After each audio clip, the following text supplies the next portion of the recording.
Audio Jungle.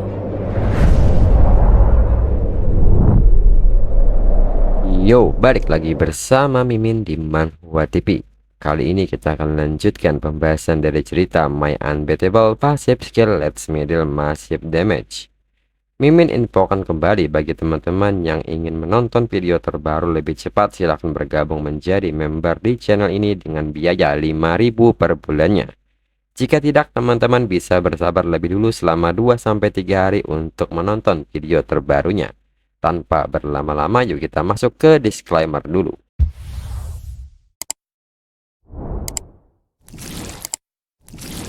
Disclaimer, silahkan abaikan hal ini jika kalian sudah mengerti. Ini peringatan mengenai konten di channel ini.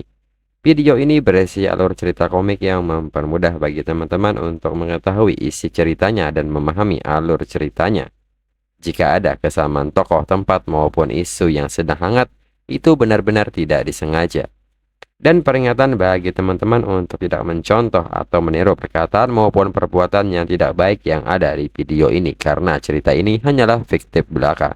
Jika mengerti, yuk kita masuk ke ceritanya. Petugas ini pun meminta bosnya untuk tidak khawatir. Sen Suyun yang akan menjadi berikutnya.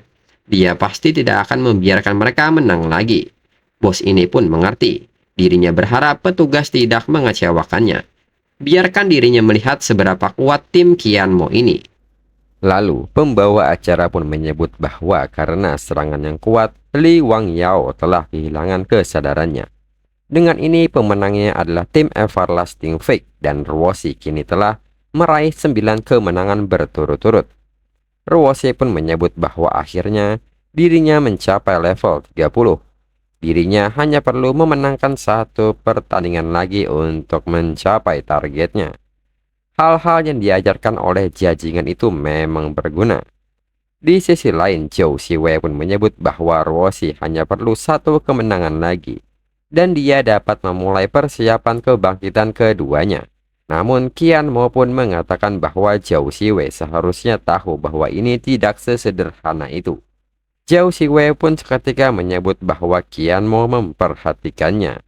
Menurut Qianmo, lawan Zhou Siwei sedikit berbeda sejak kemarin. Tetapi Zhou Siwei dan Huang Tian terlalu kuat, jadi mereka tidak bisa menang. Tetapi Ruoshi dan Li Minghao akan menghadapi beberapa tekanan. Selain itu, karena dirinya terlalu terkenal, pejabat arena tidak bisa diam lagi. Mendengar hal ini, Zhou Siwei berpikir, dirinya mencoba menyembunyikan identitasnya di tempat ini. Jadi wajar saja jika dirinya akan memahami struktur internal arena ini. Tetapi Zhou Siwei bertanya-tanya bagaimana Qianmo bisa mengetahuinya. Apakah itu hanya berdasarkan pengamatannya saja? Zhou Siwei pun menilai Qianmo benar-benar menakutkan.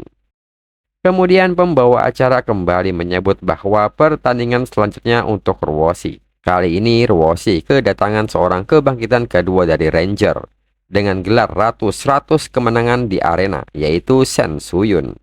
Sen Suyun pun menegur Ruoshi karena sudah 2 minggu semenjak pertemuan terakhir. Sen Suyun pun bertanya apakah Ruoshi merindukan dirinya.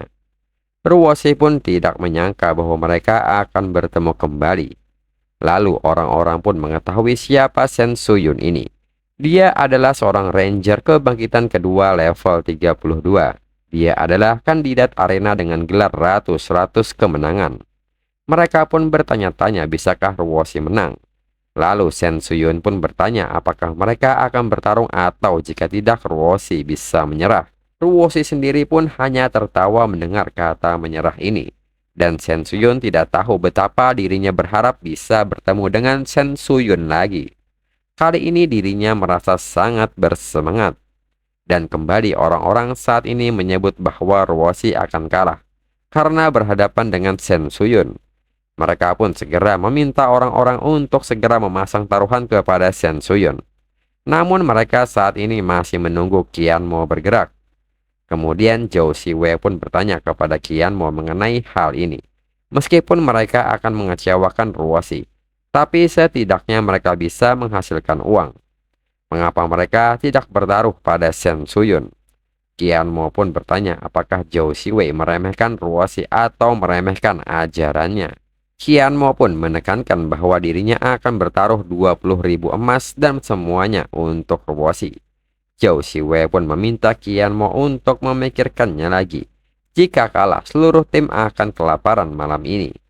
Qianmo pun meminta Zhao Siwei untuk diam dan tetap tutup mulut Zhao Siwei, dan biaya pelatihan Zhao Siwei akan berlipat ganda. Lalu orang-orang yang mendengar hal ini pun menyebut bahwa Qianmo akan bertaruh untuk Ruoshi. Lalu orang-orang pun bertanya apakah mereka akan mengikuti Qianmo. Mungkinkah dia seseorang yang bekerja untuk arena itu, mencoba membuat mereka semua kalah telak. Namun seseorang mengatakan bahwa dirinya percaya kepada Qianmo. Dirinya akan mengikutinya dan bertaruh pada Ruoshi. Namun orang-orang tidak percaya bahwa Qianmo tidak akan selalu memiliki keberuntungan seperti itu. Dengan ini mereka akan bertaruh pada Shen Suyun. Di sisi lain, petugas wanita pun memberitahu bosnya bahwa Qianmo baru saja memasang semua uangnya yang baru saja dimenangkan sebelumnya. Tetapi lebih dari separuh orang di kasino tidak mengikutinya kali ini, sehingga kemungkinannya cukup tinggi. Si bos pun bertanya-tanya mengenai memasang semua taruhannya pada pertandingan ini. Petugas pun membenarkan hal itu dan meminta bosnya untuk tidak khawatir. Shen Suyun adalah ratu kemenangan ke-100 di tim internal mereka. Jadi dia telah mengalahkannya sebanyak 3 kali di masa lalu. Jadi seharusnya tidak ada masalah. Namun si bos pun menegaskan bahwa mereka bertarung satu sama lain sebanyak 3 kali sebelumnya. Tentu ini harus menjadi perhatian. Petugas pun kaget mendengarnya. Lalu pembawa acara pun menyebut bahwa ratus-ratus kemenangan Shen Suyun melawan Ling Ruoshi dari tim Everlasting Fake dimulai. Dan dengan cepat Ruoshi maju dengan menggunakan teknik Spear Dance. Shen Suyun yang melihat hal ini bertanya mengapa gak ada kemajuan sama sekali. Ruoshi masih pakai teknik pertama. Ini sangat membosankan. Namun tiba-tiba serangan ini berubah yang membuat Shen Suyun kaget. Dan seketika Ruoshi mengubah serangannya menjadi Sky Assault secara tiba-tiba. Hingga serangan ini berhasil mengenai Shen Suyun. Shen Suyun pun bertanya-tanya bagaimana Ruoshi tiba-tiba bisa begitu cepat berganti gerakan. Shen Suyun pun menilai bahwa ini situasi yang buruk. Dirinya tidak bisa mengelak. Dirinya akan terkena kombonya. Hingga serangan ini mengenai Shen Suyun dengan telak. Namun Shen Suyun tidak tinggal diam dan mencoba memberikan serangan balasan. Lalu orang-orang pun menyebut bahwa kali ini Ruoshi berhasil melakukan combo 5 kali pukulan dalam sekejap. Mereka pun bertanya-tanya apakah Ruoshi benar-benar baru berada di kebangkitan pertama. Kontrol itu terlalu hebat. Lalu Shen Suyun pun menyebut bahwa ini jelas bukan sesuatu yang dapat Ruoshi lakukan sendiri. Ruoshi pun tidak menjawab hal ini dan bertanya apakah dirinya terlihat hebat. Shen Suyun masih punya kesempatan untuk menyerah sekarang. Shen Suyun sendiri menilai bahwa Ruoshi berbeda dari sebelumnya. Dirinya tidak bisa bermain-main lagi dengannya. Dirinya harus menjauh dan memanfaatkan keunggulan jangkauan. Dirinya tidak boleh membiarkan Ruoshi mendekatinya dengan mudah. Shen Suyun pun menolak untuk menyerah dan menyebut bahwa dirinya hanya ceroboh sebelumnya. Dan dirinya akan serius sekarang. Dan seketika Shen Suyun menggunakan teknik triple tap headshot. Ruoshi sendiri menilai bahwa combo 2 ini mengerikan. Dirinya tidak bisa menghindarinya.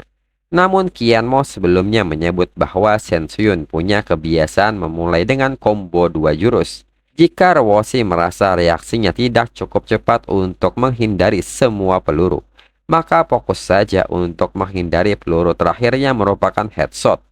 Selama Ruoshi dapat menghindari peluru terakhir, maka Ruoshi dapat menggunakan celah itu untuk melakukan serangan balik. Hingga pada akhirnya Ruoshi berhasil menghindarinya. Dan Shen Suyun sendiri kaget melihat Ruoshi berhasil menghindari peluru headshotnya. Dan kembali Ruoshi bergerak sangat cepat dan bersiap melakukan serangan combo. Hingga berhasil membuat Shen Suyun terbang ke udara. Shen Suyun pun merasa ini situasi yang buruk. Dirinya akan terkena kombonya lagi. Dan segera Shen Suyun melakukan antisipasi dengan menggunakan Golden Body Enforcement. Di mana setelah digunakan, pengguna akan langsung berada dalam kondisi tak terkalahkan selama 1,5 detik. Di samping itu, Ruoshi sendiri merasa takjub. Itu benar-benar persis seperti apa yang dikatakan oleh Qianmo. Dan itu benar terjadi. Dan segera Ruoshi menggunakan skill Chaser Fresh. Dan serangan ini mengenai Shen Suyun dengan telak hingga membuatnya terlempar.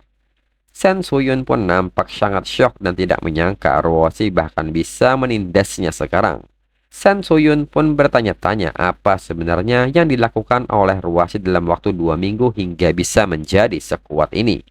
Saat Ruoshi mendekat, Shen Suyun dengan tubuh gemetarnya pun meminta Ruoshi untuk tidak membunuhnya. Ruoshi yang mendengar hal ini pun merasa heran dan bertanya apa yang sedang Shen Suyun bicarakan. Ini hanya sebuah turnamen. Karena Shen Suyun sudah terluka parah, maka Shen Suyun bisa mengaku kalah saja. Shen Suyun pun mengerti dan dirinya akan mengaku kalah. Dirinya tidak menyangka bahwa setelah sekian lama tidak melihat Ruoshi, Ruoshi benar-benar telah tumbuh hingga sejauh ini. Dirinya sangat iri pada Ruoshi. Dan di saat Shen Suyun ingin mengaku kalah, tiba-tiba Shen Suyun melepaskan tembakan kepada Ruoshi dari jarak dekat. Shen Suyun pun tertawa puas dan menyebut bahwa ini belum berakhir. Kemudian orang-orang pun bertanya apakah mereka melihatnya dengan benar. Shen Suyun bermain curang, melawan lawan yang bahkan belum berada di tahap kebangkitan kedua dengan cara seperti itu. Dia benar-benar bermain curang. Shen Suyun terlalu tidak tahu malu. Namun beberapa orang berpendapat bahwa wasit belum mengumumkan akhir pertandingan. Jadi sebenarnya Shen Suyun tidak melanggar aturan. Mereka hanya bisa menyalahkan Ruoshi karena kurang pengalaman. Di sisi lain, si bos pun menyebut bahwa Ruoshi berhati lembut. Bakatnya tidak buruk tapi kan Shen Suyun dalam masalah sekarang. Lalu Shen Suyun pun bertanya bagaimana Ruoshi mendapatkan peralatan itu. Ini tidak adil. Dengan ini dirinya akan membunuh Ruoshi. Namun Ruoshi dengan lincah menghindari semua peluru yang mengarah kepadanya dengan melakukan manuver maju. Lalu Zhou Siwei pun bertanya apakah Qianmo yang memberikan aksesoris itu. Qianmo pun tidak meresponnya dan menyebut bahwa hasilnya sudah diputuskan. Tidak perlu menonton lagi. Dengan ini Qianmo bersiap untuk merayakan kemenangan Ruoshi. Di sisi lain, bos pun sangat marah dan mengatakan bahwa hasilnya sudah ditentukan. Dengan ini, mereka akan kalah. Bos pun meminta petugas itu untuk mengajak Qianmo ke sini. Petugas pun mengerti. Hingga pada akhirnya, pembawa acara mengumumkan bahwa pemenangnya adalah Ling Ruoshi dari tim Everlasting Fake. Dengan ini, Ruoshi menyelesaikan 10 kemenangan turnamen berturut-turut, memperoleh hadiah turnamen sebesar 1000 emas. Kemudian petugas pun menyebut bahwa Qianmo telah memenangkan hingga 39.600 emas kali ini. Itu adalah perolehan yang besar. Jadi arena ingin menawarkan sebuah kartu hitam secara gratis kepada Qianmo. Zhou Siwei pun menyebut bahwa mereka mendapat jackpot. Itu jauh lebih banyak daripada yang mereka dapatkan dari penjualan barang tiruan. Lalu orang-orang pun merasa sangat iri apakah Qianmo punya semacam informasi rahasia. Tidak mungkin dia menang setiap saat. Namun beberapa orang merasa sangat beruntung karena berhasil mengikuti jejak Qianmo dan mendapatkan penghasilan. Lalu di saat itu seseorang datang dan meminta orang-orang untuk minggir dari jalannya. Namun orang yang diminta minggir pun nampak tidak terima dan bertanya siapakah dia. Ada apa dengan sikapnya? Apakah dia pikir dia pemilik tempat ini? Namun seseorang menyebut bahwa dia adalah penjaga arena.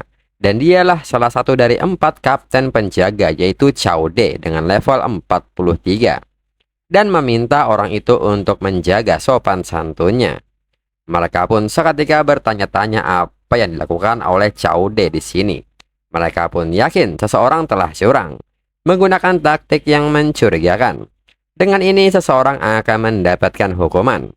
Lalu Cao De pun berjalan mendekati Qianmo dan mengatakan bahwa manajer Blood Fang Keep ingin berbicara dengan Qianmo. Dan perhatian orang-orang pun seketika tertuju kepada Qianmo. Mereka tahu ada sesuatu yang mencurigakan mengenai orang-orang ini. Sekarang manajemen mengejar mereka. Namun sebagian orang menilai bahwa arenalah yang berlebihan. Mereka hanya menggodanya karena dia menang terlalu banyak. Zhou Siwei pun menyebut ini tidak mungkin. Mereka memenangkan sedikit uang dan tiba-tiba manajer menarik mereka. itu cukup kecil bahkan bagi arena yang besar. Namun Chaude pun menyebut bahwa Zhou Siwei salah paham. Mereka berdua diundang untuk berdiskusi dengan manajer. Mereka tidak hanya akan membayar kemenangan mereka secara penuh, mereka juga akan menawarkan tambahan 50.000 emas. Zhou Siwei pun mengerti manajer tidak meminta masalah tetapi memberi mereka tawaran. Qian Mo yang mendengar hal ini tersenyum dan meminta Cao De untuk menunjukkan jalannya. Dalam pikiran Qian Mo tidak tahu apa yang manajer rencanakan. Tetapi dengan Phantom Clock-nya, dirinya dapat dengan mudah melarikan diri. Kemudian di ruang tim Everlasting Peak, mereka pun kaget pihak arena membawa Qian Mo pergi. Namun Li Minghao menyebut bahwa Qian Mo orang yang hebat. Dirinya yakin Qian Mo akan aman. Huang Tian pun yakin staf arena tidak mengejarnya. Belum lagi dia punya Zhou Siwei bersamanya. Qian Mo pasti baik-baik saja. Namun Ruoxi sendiri tetap khawatir dengan Qian Mo meskipun mereka mengatakan hal itu. Mendengar hal ini, Huang Tian pun mengajak mereka untuk melihatnya. Li Minghao pun setuju. Mereka harus siap menyelamatkan Qian Mo. Lalu saat mereka berjalan di lorong, Huang Tian pun mengatakan bahwa mereka akan mencapai lantai atas arena. Dirinya akan memimpin penyerangan. Dan Li Minghao akan menyergap mereka dari belakang. Semakin tinggi peringkat, semakin baik untuk tebusan. Selama mereka memiliki Sandra, itu akan menguntungkan mereka. Mereka pun mengerti. Namun di saat yang sama, petugas arena nyatanya juga mencari tim Everlasting Fake dan secara tidak sengaja bertemu. Di saat yang sama, Huang Tian pun seketika meminta mereka untuk bersiap menyerang. Namun nyatanya petugas arena malah membungkuk di depan Huang Tian dan ini membuat Huang Tian kaget. Petugas pun menyebut bahwa mereka telah menunggu anggota dari Everlasting Fake. Mereka mengundang ketua tim Everlasting Fake sebagai tamu arena. Mereka pun seketika bingung dan bertanya-tanya apa yang sedang terjadi. Sementara itu, Qian Mo dan Zhou Siwei tengah berada di ruangan bos arena. Bos arena pun meminta mereka untuk duduk. Bos arena pun meminta izin untuk memperkenalkan dirinya. Dirinya adalah manajer arena Blood Fang Keep dan mempersilahkan Qian Mo untuk minum. Dan tanpa segan-segan Qian Mo langsung minum. Zhou Siwei pun bertanya apakah Qian Mo tidak takut dengan racun. Qian Mo pun meminta Zhou Siwei untuk tidak khawatir. Seorang master di levelnya tidak perlu menggunakan trik seperti itu. Namun dalam pikiran Qian Mo sendiri, Qian Mo nyatanya sudah siap dengan racun apapun. Lalu bos arena pun menyebut bahwa Qian Mo menunjukkan ketegasannya. Sedangkan baginya, dirinya ingin menawarkan permintaan maaf atas Shen Suyun atas penyergapannya. Qian Mo pun merespon hal ini dan menyebut bahwa di arena, pemenang mengambil semuanya. Bos arena harus menggunakan setiap metode yang bos arena miliki untuk mengamankan kemenangan itu. Mereka tidak ada dendam. Dalam pikiran bos arena, Qian Mo menunjukkan pembicaraan yang halus. Beberapa kata yang ditempatkan dengan baik dan dia benar-benar mencuci tangan pembunuh Shen Suyun. Bos arena pun mengerti, dengan ini dirinya akan melewati formalitasnya. Bos arena pun menyebut bahwa dirinya membutuhkan bantuan Qian Mo. Bos arena pun bertanya, apakah Qian Mo tertarik dengan tawarannya? Mendengar hal ini, Qian Mo pun meminta izin untuk menebaknya. Dirinya mendengar beberapa arena besar sedang diselidiki. Bos arena ingin bantuan dirinya untuk membuat masalah bagi mereka dan merusak reputasi mereka. Bos arena pun bertanya apakah itu tebakan terbaik dari Qian Mo. Qian Mo pun bertanya apakah benar-benar sulit untuk mencari tahu. Tim mereka memiliki kekuatan untuk membawa dirinya sendiri, tetapi masih kurang dibandingkan dengan pejuang teratas dari Blood Fang. Jika bos arena mencari mereka itu karena dia melihat sesuatu dalam keterampilan mereka. Bos arena pun mengatakan karena Qian Mo sudah membacanya seperti buku, maka dirinya akan jujur. Dirinya tidak hanya ingin Qian Mo menyebabkan masalah untuk arena lain, tetapi dirinya ingin Qian Mo membawa kembali sebagian dari keuntungan mereka sehingga Blood Fang dapat naik peringkat. Namun dengan hal ini Qian Mo akan mendapatkan banyak musuh. Bos arena pun bertanya apakah Qian Mo cukup berani melakukannya. Qianmo sendiri pun menyebut bahwa dirinya tidak terlalu peduli dengan banyak musuh. Selama gajinya cukup baik, tidak ada orang yang mereka takuti. Bos arena pun mengerti, maka dari itu Qianmo harus mengamankan 100.000 emas dari arena saingan mereka. Mereka bisa membagi dengan perbandingan 3:7. Qianmo 3 dan mereka 7. Mereka akan memberi Qianmo semua dana yang diperlukan. Dan jika Qianmo membuat musuh kuat, Blood Fang Cape akan mendukung Qianmo. Dalam pikiran bos arena, ini seperti yang diharapkan dari seorang pemuda yang bersemangat dan mencari sensasi. Belum lagi dirinya tidak kehilangan apapun dari pengaturan ini. Namun nyatanya Qianmo tidak setuju dengan hal ini.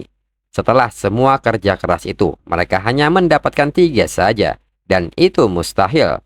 Dirinya akan setuju jika itu 50:50. Zhao Siwei pun kaget mendengar hal ini dan berpikir, tidak bisakah Qianmo melihat siapa yang mengendalikan kesepakatan di sini? Belum lagi itu hanya sepertiga dari apa yang mereka lepaskan dengan diri mereka sendiri. Mendengar hal ini, bos arena pun menyebut bahwa itu tidak keluar dari pertanyaan. Tetapi Qianmo harus membuktikan nilai Qianmo. Mereka berdua sangat dihargai, tetapi tidak mudah untuk merebut emas dari cakarnya. Lalu Qianmo pun mengatakan bahwa pertama-tama izinkan dirinya meyakinkan bos arena tentang probabilitas mereka. Inilah sebabnya bos arena membutuhkan mereka. Selain itu dirinya memiliki lencana ini. Bos arena pun kaget dan mengetahui bahwa itu adalah lencana dari asosiasi profesi dan Sigil of the Dark Brotherhood. Bos arena pun tidak pernah mengira Qianmo memiliki posisi seperti itu di dalam asosiasi profesi dan seorang asasin dari Dark Brotherhood di usia yang begitu muda. Sedangkan Zhao Siwei pun hampir mau mati karena kaget dan bertanya-tanya berapa banyak lagi rahasia yang dimiliki oleh Qianmo. Lalu bos arena pun menyebut bahwa sepertinya dirinya terlalu meremehkan Qianmo. Jika Qianmo mampu mencapai begitu banyak pada usianya, maka dirinya harus memperlakukan Qianmo dengan baik. Dengan ini dirinya setuju dengan 50:50. Qianmo pun mengatakan bahwa dirinya merasa senang bisa berbisnis dengan bos arena. Kemudian Cao De pun mengatakan bahwa inilah 50.000 yang mereka janjikan bersama dengan gabungan 100.000 emas secara total. Zhao Siwei pun seketika takjub mereka mendapatkan tambahan 50.000 lagi. Lalu bos arena mengatakan satu hal terakhir. Apakah Qianmo tidak khawatir dirinya mungkin sudah bertingkah sekarang? Dirinya tidak pernah dikenal karena kesabaran dirinya. Qianmo pun menyebut bahwa dirinya masih di sini dan mempersilahkan kepada bos arena untuk mencobanya. Bos arena pun tertawa dan menyebut ini sangat menarik. Lalu Cao De pun bertanya kepada bosnya, bukankah mereka terlalu banyak mempertaruhkan dengan menawarkan 50.000 emas dari perjanjian saja? Bos arena pun menyebut bahwa dirinya memainkan permainan panjang. Jika mereka dapat mencapai sebanyak itu dengan apa yang arena berikan dan arena membangun hubungan yang lenggang dengan mereka, itu adalah kemenangan bagi arena. Kemudian berpindah ke ruangan lain. Zhao Siwei pun menyebut bahwa mereka mempertaruhkan hidup mereka dalam sebuah diskusi. Dan mereka di sini menikmati makan siang dengan nyaman. Lalu Li Minghao pun mengatakan bahwa mereka mendengar Qianmo dan bos arena sekarang berteman. Huang Tian juga menyebut bahwa mereka berencana untuk berkelahi. Tetapi pihak arena menunjukkan kepada mereka keramahan seperti ini. Lalu Ruoshi pun menyebut bahwa pihak arena sangat berani dan bertanya apakah Qianmo baik-baik saja. Dan apa mereka melakukan sesuatu kepada Qianmo. Qianmo pun meminta mereka untuk tidak khawatir. Dirinya baik-baik saja. Lalu Huang Tian pun bertanya, apakah Qianmo merusak bank mereka dari memenangkan terlalu banyak dan mereka menginginkan uang mereka kembali? Ruoshi pun menyebut bahwa mereka bisa melupakan uang selama Qianmo aman. Zhao Siwei pun menyebut mereka terlalu memikirkannya. Tidak hanya arena tidak mencoba mengambil kemenangan mereka, arena memberi mereka 50.000 emas sebagai bonus. Ruoshi pun kaget dan bertanya bagaimana itu bisa. Qianmo pun segera mengajak mereka pergi dan mereka akan berbicara sepanjang malam. Kemudian kembali ke ruangan 301. Qianmo pun sudah menjelaskan situasinya. Dan Ruoshi pun mengerti dan mereka akan bertarung atas nama Blood Fang Cape. Zhao Siwei pun membenarkan hal itu. Jadi 50.000 emas itu tidak mudah didapat. Qian Mo pun bertanya ada apa, apakah Ruosi takut? Huang Tian pun menyebut dengan Qian Mo menjadi ketua mereka, tidak ada yang perlu ditakutkan. Selain itu mereka akan membuat bank dengan ini. Li Minghao pun membenarkan hal itu. Everlasting Fake tidak takut dengan apapun. Ruosi pun menyebut bahwa dirinya juga tidak takut. Mendengar hal ini Qian Mo pun lega. Mereka masih punya setengah bulan untuk dipersiapkan. Sementara itu mereka akan berpisah. Qian Mo pun meminta Ruosi untuk mendapatkan promosinya dengan cepat. Akan ada banyak rintangan di depan mereka. Ruosi pun mengerti dan akan segera mendapatkan promosi kebangkitan kedua. Lalu Qian Mo juga meminta Li Minghao untuk pergi ke cabang Dark Brotherhood di kota Guntur dan mendapatkan kelas asasinnya. Li Minghao pun mengerti. Sedangkan Huang Tian dan Zhao Siwei akan tinggal di sini untuk berlatih. Tujuan mereka adalah untuk mencapai mahkota 100 kemenangan. Huang Tian pun mengerti dan akan melakukannya, sedangkan Zhao Siwei agak kaget dan meminta Qian Mo untuk memberinya waktu istirahat. Qian Mo pun seketika mengeluarkan 10.000 emas yang dibagi untuk mereka berempat, untuk membeli peralatan dan skill yang layak. Zhao Siwei pun menyebut jika itu dibagi rata maka mereka akan mendapatkan 2.500 emas. Karena itu adalah bagian dari apa yang dirinya hasilkan, apakah itu berarti utangnya lunas? Namun ekspresi Qian Mo menunjukkan bahwa itu tidak benar. Zhao Siwei pun bertanya apakah Qian Mo mencoba membayarnya kembali dengan uang yang baru saja dirinya berikan kepada Qian Mo. Zhao Siwei juga menyebut Qian Mo tidak tahu malu. Bagaimana dengan Qian Mo yang membayar dirinya kembali karena membawa Qian Mo? Dan di saat itu Zhao Siwei baru ingat bahwa itu adalah 9.000 emas. Dan seketika menyebut Qian Mo sebagai monster. Dan untuk episode selanjutnya tunggu 2 minggu lagi untuk 2 chapter. Sekian dan terima kasih.